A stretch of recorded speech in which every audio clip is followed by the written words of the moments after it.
Hello friends, कक्षा 9वीं के इस वीडियो में आप सभी का स्वागत है। आज हम प्रश्नावली 7.3 शुरू करने जा रहे हैं।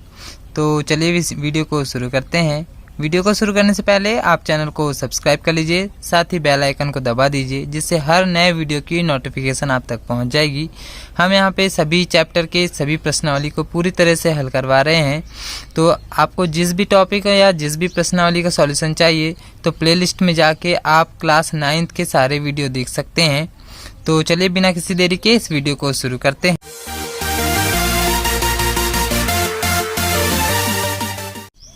यहाँ पर देख सकते हैं जो प्रश्न नंबर 1 है, यहाँ पर इसका चित्र यहाँ पर हमें दिया हुआ है। एक त्रिभुज यहाँ पर दिया हुआ है ABC और एक त्रिभुज DBC। देख सकते हैं एक त्रिभुज ABC और एक त्रिभुज DBC एक ही आधार BC पर बने हैं बोल रहा है। और AD भुजा BC के एक और स्थित है। AD जो भुजा है BC के एक और स्थित है और AD बढ़ाने पर BC को P पर प्रतिच्छेद करता है। ये AD को आगे बढ़ाएंगे तो बिंदु P पर प्रतिच्छेद करेगा। और यहाँ पर देख सकते हैं 4 सवाल यहाँ पर दिया हुआ है। तो पहले हम इस त्रिभुज को सर्वांग सम सिद्ध करेंगे। हमारे पास इसके अलग अलग सर्वांग समता के नियम हैं। तो आइए देखते हैं। देख सकते हैं इस तरह से हम प्रश्न में दिया है लिख सकते हैं, बाकी चीज़ों की लिखने की जरूरत नहीं है। त्रिभुज ABC और DBC एक ही आधार BC पर स्थित दो समद्विबाहु त्रिभुज हैं। ये हमें ध्यान रखना है, समद्विबाहु त्रिभुज हैं। और सिद्ध करने में हमें 4 क्वेश्चन दिए हुए हैं। सबसे पहले हम फर्स्ट वाला त्रिभुज सर्वांग सम सिद्ध करेंगे। इस तरह से यहाँ पर एक चित्र दिया हुआ है हमें। तो यहाँ पर हम सबसे पहले देख लेते हैं कौन से त्रिभुजों को हमें सर्वांग सम सिद्ध करना है।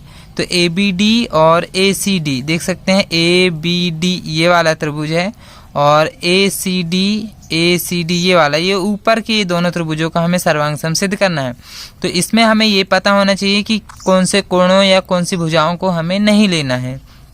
हम यहाँ पर देख सकते हैं AP जो है कोण A और कोण D दोनों को समद्विभाजित करता है, ऐसा हमें सिद्ध करना है, हमें दिया है।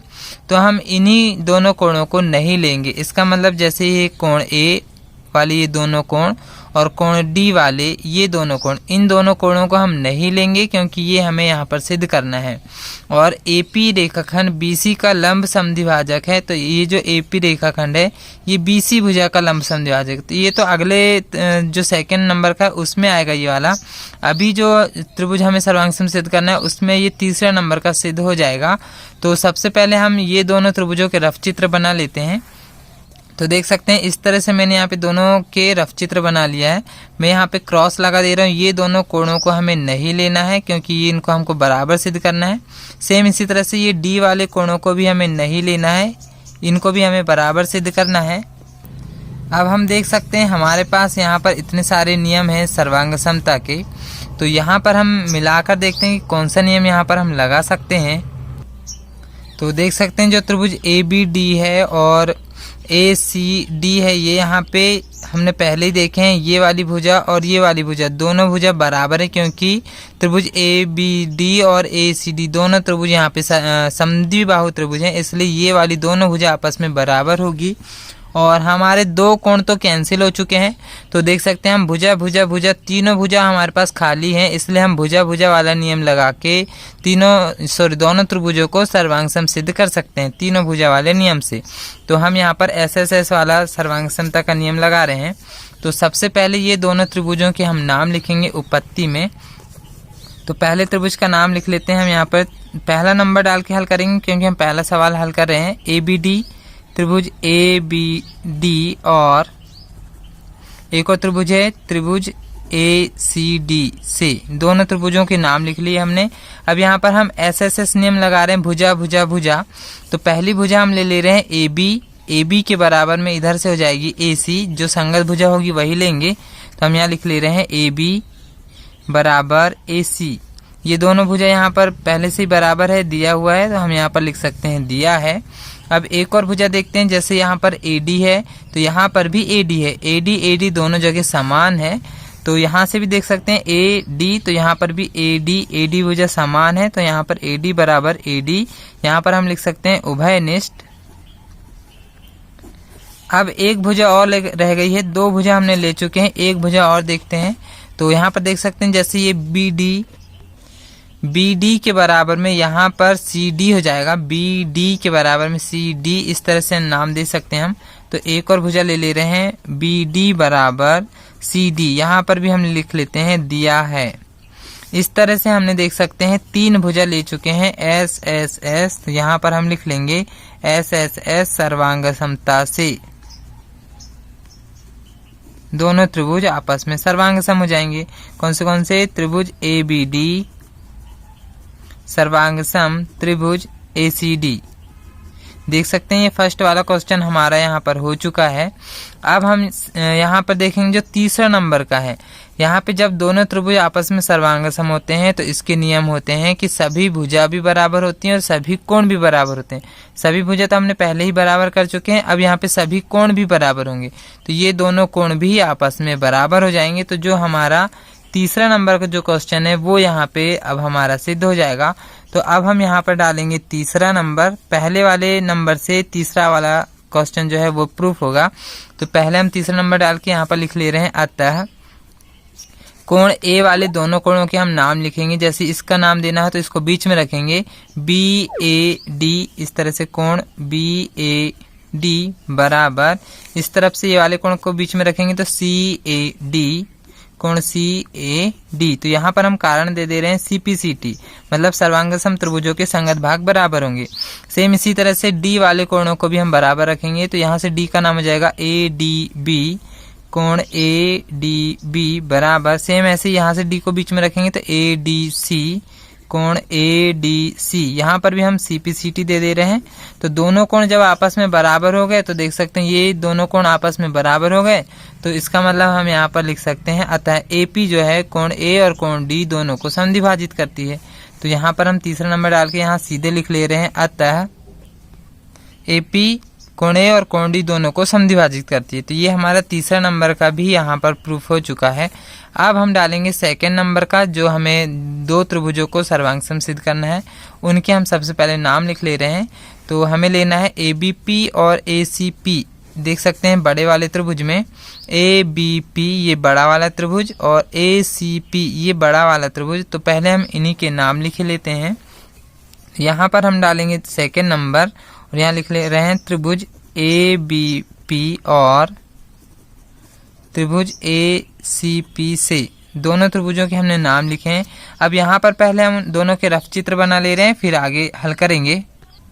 तो देख सकते हैं इस तरह से हम ABP और ACP ये दोनों के यहाँ पर चित्र बना ले रहे हैं। अब हम देखते हैं इसको जब सर्वांगसम सिद्ध करना हो तो हमें क्या नहीं लेना है वो देख लेते हैं। हम सिद्ध करना है हमें, तो हमें देखेंगे AP जो रेखाखंड है यानी AP जो भुजा है रेखाखंड BC का लंब समद्विभाजक है। लंब भी है और समद्विभाजक भी है, ये हमें प्रूव करना है। तो अब यहाँ पर हम देख सकते हैं लंब का मतलब यहाँ पर 90-90 अंश के होंगे, ये भी हमें सिद्ध करना है। ये 90 अंश के हैं, ये हमें सिद्ध करना है। तो ये वाले दोनों कोणों को भी हम नहीं लेंगे, इसको हम 90 अंश सिद्ध करेंगे। और समद्विभाजक है बोल रहा है मतलब ये दोनों भुजाएं बराबर होती हैं, ये भी ये दोनों भुजाओं को भी हमें नहीं लेना है। तो ये इतनी चीज़ें हमें यहाँ पर प्रूव करना है। तो अब हम यहाँ पर देख सकते हैं इतने नियम हैं हमारे पास। इनमें से हम देख सकते हैं एक भुजा तो कैंसिल हो गई और एक कोण भी कैंसिल हो गया। तो यहाँ से एक भुजा कैंसिल हो गया तो ये नियम भी कैंसिल हो चुका है। देख सकते हैं हम क्या ये वाला नियम हम लगा सकते हैं। दो भुजा है और उसके बीच में एक कोण है। देख सकते हैं जैसे AP, तो AP की संगत यहाँ AP हो जाएगा। AP ये भुजा हो गई, फिर यहाँ बीच का ये एक कोण और फिर एक भुजा, तो भुजा कोण भुजा ये नियम हम लगा सकते हैं। और इसके अलावा यहाँ से हम कोण भुजा कोण ये नियम भी हम लगा सकते हैं। कोण भुजा कोण और भुजा कोण भुजा ये दोनों नियम हम लगा सकते हैं। तो कोई भी एक नियम हम लगा लेते हैं। तो हम भुजा कोण भुजा वाला नियम लगा रहे हैं। तो आइए देखते हैं। सबसे पहले हम कोई भी एक भुजा का नाम ले रहे हैं। तो जैसे हम यदि AP का नाम ले रहे हैं तो यहाँ से भी AP भुजा ही होगी। तो हम यहाँ लिख ले रहे हैं AP बराबर AP। यहाँ दोनों जगह दोनों भुजा सेम है, तो हम यहाँ लिख ले रहे हैं उभयनिष्ठ। और एक और भुजा के बाद हम लेंगे कोण। तो यहाँ पे कोण अभी हमने बराबर कर चुके हैं दोनों कोणों को। तो ये कोण का नाम लिख ले रहे हैं हम BAP। B से चालू कर रहे हैं कोण BAP। तो सेम ऐसे यहाँ C से चालू हो जाएगा, तो इसका नाम हो जाएगा CAP तो ये हमने अभी प्रूफ कर चुके हैं। तो यहाँ पर हम लिख सकते हैं दिया है, ये दोनों कोणों को हमने बराबर कर चुके हैं। अब ये भुजा हो गई, ये कोण हो गया। अब इसके बाद एक भुजा लेंगे तो ए बी के बराबर में ए सी, ये भी हमें पहले से दिया है, ए बी बराबर ए सी, ये दोनों भुजा भी आपस में बराबर हो चुकी है। तो ये भी हमें पहले से दिया था। देख सकते हैं भुजा कोण भुजा, ये नियम यहाँ पर लग चुका है। तो हम यहाँ लिख सकते हैं एस ए एस सर्वांग समता से दोनों त्रिभुज आपस में सर्वांग सम हो जाएंगे, ये दोनों त्रिभुज। तो जो सेकंड वाला था ये भी हमारा यहाँ पर प्रूफ हो चुका है। देख सकते हैं जो सेकंड नंबर में हमने लिए थे ये दोनों त्रिभुज भी आपस में सर्वांग सम हो गए। अब हमारा फोर्थ नंबर का रह गया है जो एपी जो है रेखाखंड बीसी का लंब समद्विभाजक है, ये हमें सिद्ध करना है। तो हमने यहाँ चित्र में निशान लगाए हुए हैं, किसको किसको हमें बराबर करना था। तो ये बी, अब देखेंगे दोनों त्रिभुज सर्वांग सम हो गए तो सभी भुजा और सभी कोण आपस में बराबर होंगे, इसलिए ये दोनों भुजा भी आपस में बराबर हो जाएगी। तो बीपी और सीपी ये भुजा भी यहाँ पर बराबर लिख लेंगे और ये वाले दोनों कोण भी आपस में बराबर हो जाएंगे। यहाँ पर हम सीपी सीटी कारण दे सकते हैं। तो हम यहाँ पर लिख ले रहे हैं बी पी बराबर सी पी, दोनों भुजा भी आपस में बराबर हो जाएगी। अतः तो यहाँ पर हम कारण दे रहे हैं सी पी सी टी, इसलिए ये दोनों भुजा आपस में बराबर हुई हैं। अब हमें एक कोण भी बराबर करना था, देख सकते हैं, जिसको हमें 90 अंश सिद्ध करना है। तो उस कोण का नाम हो जाएगा ए पी बी, जो पी बीच में है वो वाला कोण बराबर में कोण ए पी सी, ये दोनों कोण भी आपस में बराबर हो जाएंगे पी वाले। यहाँ पर भी हम सी पी सी टी लिख सकते हैं। अब देखेंगे इन्हीं दोनों कोणों का हमें 90 अंश सिद्ध करना है। तो अब हम चित्र देख ले रहे हैं। तो यहाँ पर देख सकते हैं ये दोनों कोण यहाँ पे एक सरल रेखा में बने हुए हैं और सरल रेखा में इसका मैं अलग से एक चित्र बना दे रहा हूँ। देख सकते हैं यहाँ पे इस तरह से एक चित्र है, यहाँ पे सीधी रेखा में कोण बना है और जब भी सीधी रेखा या सरल रेखा में दो कोण बनते हैं तो दोनों कोणों का योग यहाँ पर 180 अंश होता है, इसलिए हम ये दोनों कोणों का योग यहाँ पर लगाएंगे। तो हम दोनों कोणों को यहाँ पर जोड़ ले रहे हैं। इस तरह वाले कोण का नाम हो जाएगा ए पी बी, जो अभी ये आया है यहाँ पर लिख ले रहे हैं हम। अतः सरल रेखा से दोनों कोणों का योग यानी कि ए पी बी प्लस कोण ए पी सी, दोनों कोणों का योग यहाँ पर होगा 180 अंश।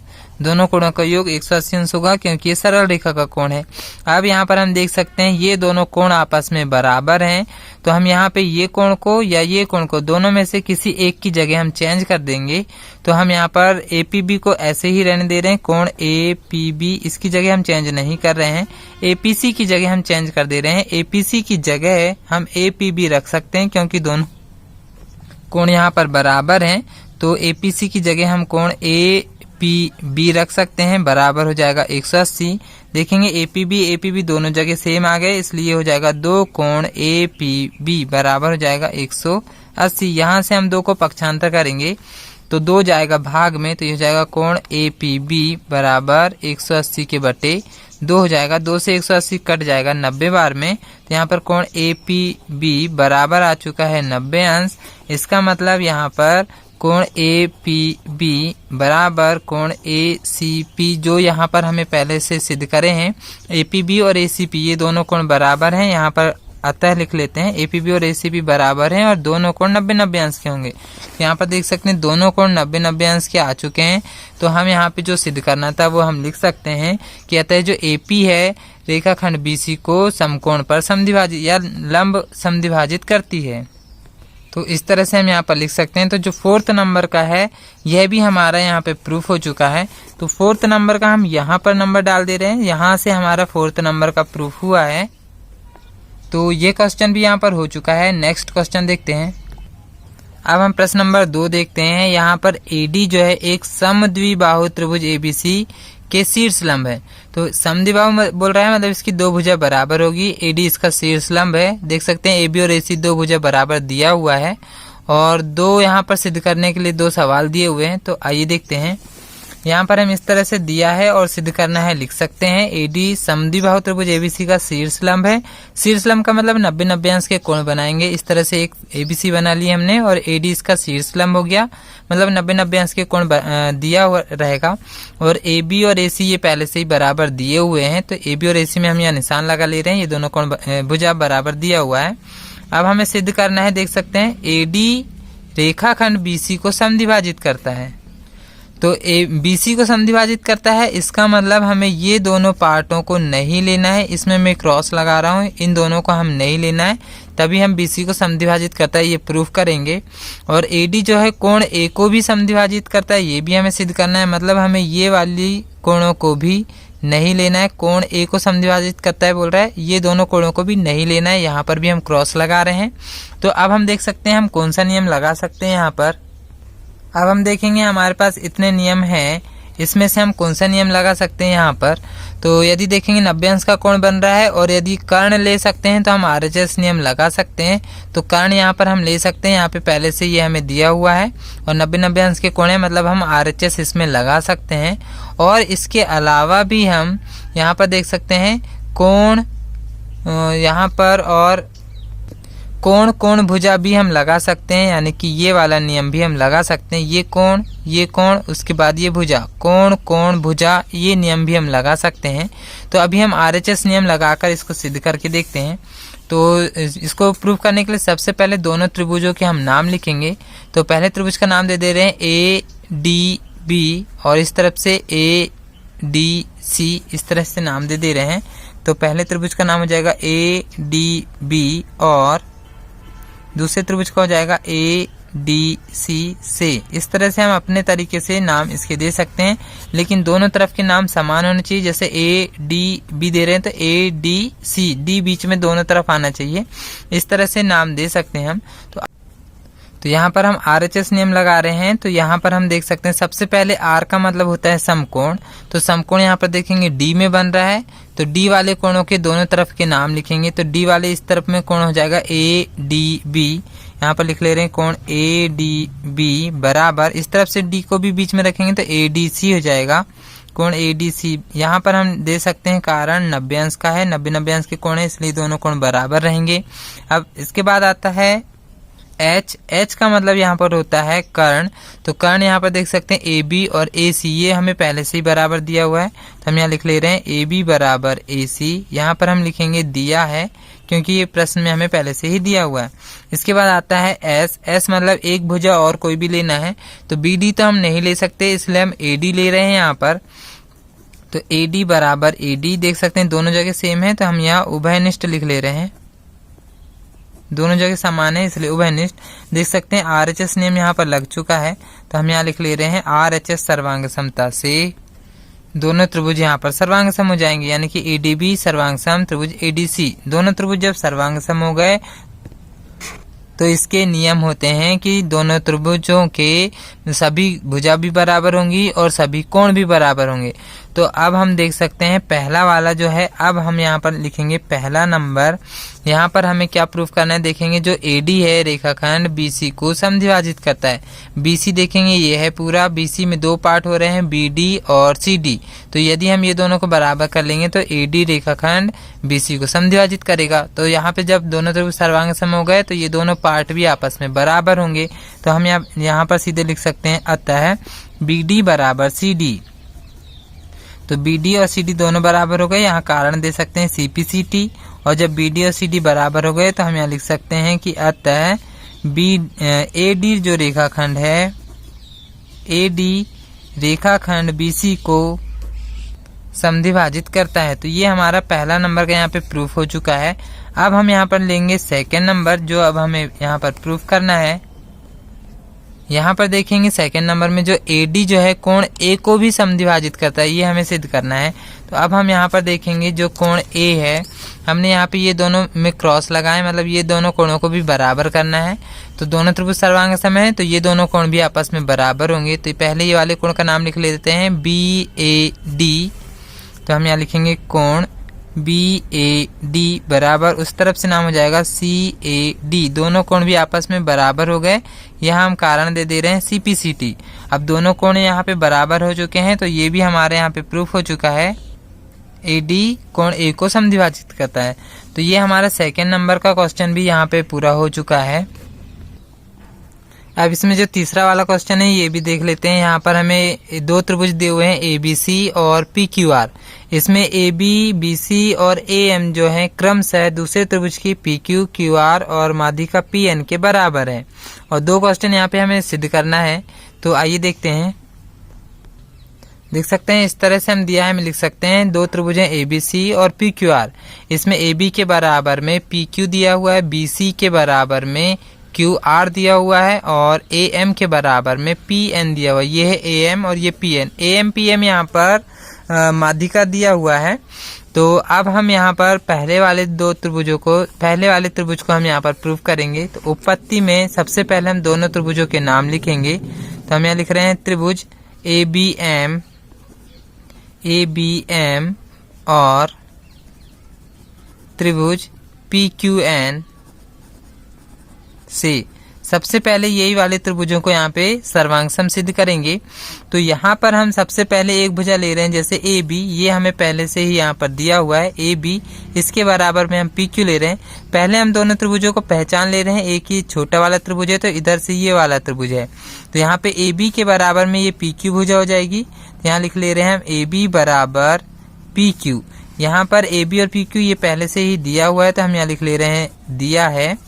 अब एक और भुजा देखेंगे ए एम के बराबर में पी एन, ये भी हमें दिया हुआ है, तो हमें लिख ले रहे हैं ए एम बराबर पी एन, ये भी हमें यहाँ पर दिया है। अब यहाँ पर एक चीज हम देख ले रहे हैं, इस त्रिभुज में ये वाली भुजा आ रही है और इस त्रिभुज में ये वाली भुजा आ रही है, तो बी एम और क्यू एन ये भी आपस में बराबर हो जाएंगे। बी एम बराबर क्यू एन, ये भी हम यहाँ पर दिया है। यहाँ पर हम एक कारण दे रहे हैं, जो बी एम कैसे आया। तो यहाँ पर हम देखेंगे जो बी एम है पूरे बी सी का आधा है। हम यहाँ लिख ले रहे हैं बी एम बराबर 1/2 बी सी, और सेम इसी तरह से क्यू एन जो आया है क्यू एन बराबर 1/2 क्यू आर, यानी कि जो क्यू एन है पूरे क्यू आर का आधा है और जो बी एम है पूरे बी सी का आधा है। और यहाँ पर हमने अभी लिखे हुए हैं कि जो BC और QR ये दोनों आपस में बराबर हैं, पूरी भुजा आपस में बराबर है, इसलिए आधी वाली भुजा भी आपस में बराबर हो जाएगी। इसलिए यहाँ देख सकते हैं भुजा भुजा भुजा नियम यहाँ पर लग चुका है। तो हम यहाँ पर लिख ले रहे हैं SSS सर्वांग समता से दोनों त्रिभुज आपस में सर्वांग सम हो जाएंगे। और जब दोनों त्रिभुज आपस में सर्वांग सम होते हैं तो इसका एक नियम है कि सभी कोण और सभी भुजा आपस में बराबर होती है। तो अभी हमें पता है ये वाले दोनों कोण भी आपस में बराबर हो सकते हैं, यानी कि कोण B और कोण Q ये आपस में बराबर हो जाएंगे। तो हम यहाँ लिख ले रहे हैं अतः कोण B बराबर कोण Q, ये दोनों आपस में बराबर हो गए। हम यहाँ पर CP/CT ये कारण दे रहे हैं। अब हम सेकेंड नंबर लगा रहे हैं, जो हमें सेकेंड नंबर में त्रिभुजों को सर्वांग सम सिद्ध करना है, यानी कि ABC और PQR इन दोनों को अब हमें सर्वांग सम सिद्ध करना है। तो हम यहाँ दोनों त्रिभुजों के नाम दे रहे हैं, त्रिभुज ABC और त्रिभुज PQR से। दोनों त्रिभुजों के हम यहाँ नाम दे रहे हैं। अब यहाँ पर हम कौन सा नियम लगाएंगे ये देखते हैं। तो यहाँ पर अब हम सबसे पहले बड़े वाले त्रिभुज देख ले रहे हैं ABC ये बड़ा वाला, ये बीच की वाली भुजा भूल जाना है। सेम वैसे PQR ये पूरी बड़ा वाला त्रिभुज जिसमें ये PN को हटाना है, भूल जाना है। तो अब हम यहाँ पर देख सकते हैं AB और PQ, ये AB और ये PQ ये तो पहले से ही बराबर है। अभी हम एक त्रिभुज से देखते हैं, ये AB भुजा लेना है, फिर BC भुजा लेना है। AB और BC इसके बीच में यदि हम कोण B ले लें, जो कि अभी हमने सिद्ध कर रहे हैं कोण B बराबर कोण Q, तो यदि हम ये भुजा कोण और ये भुजा यहाँ से हम ये वाला नियम लगा दे रहे हैं SAS भुजा कोण भुजा, ये भुजा फिर ये कोण और फिर ये भुजा, तो SAS सर्वांग समता से दोनों त्रिभुज सर्वांग सम हो जाएंगे। तो अब हम यहाँ पर दो भुजा और उसके बीच एक कोण लगा रहे हैं। तो यहाँ पे पहली भुजा ले रहे हैं AB के बराबर में है PQ, जैसे कि यहाँ पहले से दिया है। तो हम यहाँ लिख ले रहे हैं AB बराबर PQ, ये हमें पहले से ही दिया हुआ है। एक और भुजा, अब हम भुजा के बाद लेंगे कोण, तो ये वाली भुजा के बाद ये वाला कोण लेंगे कोण B, इसके संगत यहाँ पर कोण Q हो जाएगा, जैसा कि अभी हमने यहाँ पर सिद्ध करे हैं ये वाला। तो हम इसको यहीं पर लगा ले रहे हैं कोण B बराबर कोण Q, ये भी हमें यहाँ पर दिया है, अभी हमने प्रूफ करे हैं। इसके बाद ये कोण B के बाद देख सकते हैं ये BC भुजा लेंगे बड़े वाले त्रिभुज से, तो ये भुजा फिर ये कोण और फिर इसके बाद ये भुजा BC, तो BC के बराबर में QR है। तो हम यहाँ लिख ले रहे हैं BC बराबर QR। तो ये भी हमें पहले से दिया है, देख सकते हैं SAS भुजा कोण भुजा सर्वांग समता का नियम यहाँ लगा है। तो SAS सर्वांग समता से दोनों त्रिभुज आपस में सर्वांग सम हो जाएंगे। तो यहाँ पे देख सकते हैं दोनों क्वेश्चन यहाँ पर हमारे प्रूफ हो चुके हैं, दोनों त्रिभुजों को हमने सर्वांग सम सिद्ध कर दिए हैं। तो ये क्वेश्चन तो यहाँ पे समाप्त हो चुका है। देख सकते हैं यहाँ पे हमारे 3 क्वेश्चन हो चुके हैं, 4 और 5 क्वेश्चन रह गया है। ये वीडियो काफी बड़ा हो चुका है। तो और ये 2 क्वेश्चन जो हैं बहुत महत्वपूर्ण है, IMP हैं, ये अधिकतर एग्जाम में पूछे जाते हैं। इस प्रश्नावली से आप लोग 4 और 5 को अच्छे से तैयार करेंगे। तो मैं नेक्स्ट इसका पार्ट 2 बनाऊंगा, उसमें 4 और 5 को अच्छे से हल करवाऊंगा। तो इस वीडियो को पूरा देखने के लिए आप सभी का धन्यवाद।